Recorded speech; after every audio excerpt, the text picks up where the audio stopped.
बिस्मिल्लाहिर्रहमानिर्रहीम अस्सलामुअलैकुम वरहमतुल्लाह। मैं मुदस्सिर क़य्यूम आपको अपने चैनल तिब्बे जदीद पर खुशामदीद कहता हूँ। आज का जो मेरा नुस्खा है उसका नाम है पलंग तोड़ नुस्खा। पहले मैं आपको नाम बता देता हूँ। अब नाम से आपको समझ आ गई होगी कि ये कैसा नुस्खा है। एक बहुत ही शानदार नुस्खा, ऐसा नुस्खा जो लोग लंबी टाइमिंग चाहते हैं कि उनकी टाइमिंग बहुत ज़्यादा हो जाए, 20 से 25 मिनट, आधा घंटा तक वो जो है फारिग ना हो, मादा ना खारिज हो, उनके लिए आज का नुस्खा है। जो लोग चाहते हैं कि उनका तनाव ना टूटे, एक दफ़ा हम बिस्तरी कर लिया, डिस्चार्ज हो गए, फारिग हो गए, दोबारा फिर वैसे का वैसे ही तनाव रहे, तो उनके लिए एक शानदार नुस्खा मैंने तरतीब दिया है। और इस नुस्खे का नाम मैंने रखा है पलंग तोड़ नुस्खा। इसका नाम पलंग तोड़ नुस्खा इसीलिए रखा है क्योंकि इससे आपका तनाव नहीं टूटेगा। आप डिस्चार्ज हो गए हैं फिर भी आपका तनाव वैसे का वैसे ही रहेगा।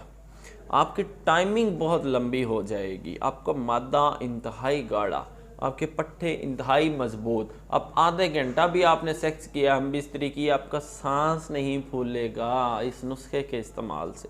ऐसा शानदार नुस्खा मैंने तरतीब दिया है। नुस्खा थोड़ा सा लंबा है क्योंकि इसके फ़ायदे बहुत ज़्यादा हैं। पट्टों की मजबूती, असाब की मजबूती, आपको सांस नहीं चढ़ेगा, आप सेक्स कर रहे हैं, आप थकेंगे नहीं, आपका जो नफ्स है उसका तनाव नहीं टूटेगा। आप फारिग हो गए हैं फिर भी तनाव ऐसे का ऐसे ही रहेगा जैसे अभी जो है वो डिस्चार्ज हुआ ही नहीं है। और टाइमिंग बहुत ज़्यादा, आपकी सोच से भी ज़्यादा। और जो लोग टाइमिंग के शौकीन हैं और वो चाहते हैं कोई ऐसा नुस्खा मिले जिसका नुकसान ना हो, तो ये नुस्खा उनके लिए है। जो लोग चाहते हैं कि मादा गाढ़ा हो जाए और उसका ऐसी दवाई इस्तेमाल करें जिसका नुकसान भी ना हो, तो ये नुस्खा आपके लिए ही है। नुस्खा क्या है नोट कर लें।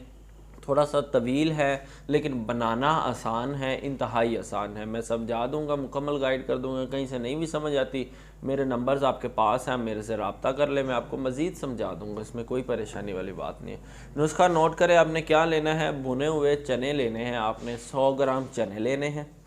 उसके बाद जो है तुखम कलवंजी ये 50 ग्राम, मूसली सफ़ेद ये 50 ग्राम, तुखम बादाम ये 25 ग्राम, असगंद नगोरी 50 ग्राम, सतावर 50 ग्राम, कूंच बीज 100 ग्राम, सालब मिस्री ये 100 ग्राम, छवारे नर छवारा लेना है 100 ग्राम, और इलायची सब्ज़, इलायची खुर्द ये 30 ग्राम लेनी है आपने। इन सारी चीज़ों को आपने पीसना है अलग-अलग पीस के इनको यकजान कर लेना है। छवारे जो है इसमें से आपने पहले इसकी गिटक निकाल लेनी है, उसके बाद पीसना है, गिटक समेत नहीं पीसना। पीस के अलग-अलग फिर मिक्स कर लेना, आपके पास सफ़ूफ तैयार हो जाएगा। 2 महीने कम से कम आपका चलेगा, इतनी मिकदार में आपके पास तैयार हो जाएगा। इस्तेमाल किस तरह करना है, सुबह शाम। सुबह खाली पेट 1 चम्मच ताज़ा पानी के साथ या नीम गर्म दूध के साथ, और रात को सोने से पहले यानी कि खाना खाने के 1.5 घंटे बाद 1 चम्मच दूध के साथ। इस तरह इसको इस्तेमाल करें। इंशाल्लाह 10 से 15 दिन के अंदर अंदर जो मैंने नुस्खे का नाम रखा है, आप वाकई ही वो फ़र्क अपनी ज़िंदगी में महसूस करेंगे। और आपकी जो बीवी है वो पूछेगी आपसे और मजबूर हो जाएगी कि ऐसी क्या चीज़ आपने इस्तेमाल की है जो ये फ़र्क वाज़े हुआ है। तो मेरी वीडियो अच्छी लगी हो तो मेरे चैनल तिब्बे जदीद को सब्सक्राइब कर दें, साथ बेल आइकन है उसको भी प्रेस कर दें ताकि मेरी वीडियोस आपके पास पहुंचती रहें। इजाज़त दें। अल्लाह ताला आपका और मेरा हामी और नासिर हो।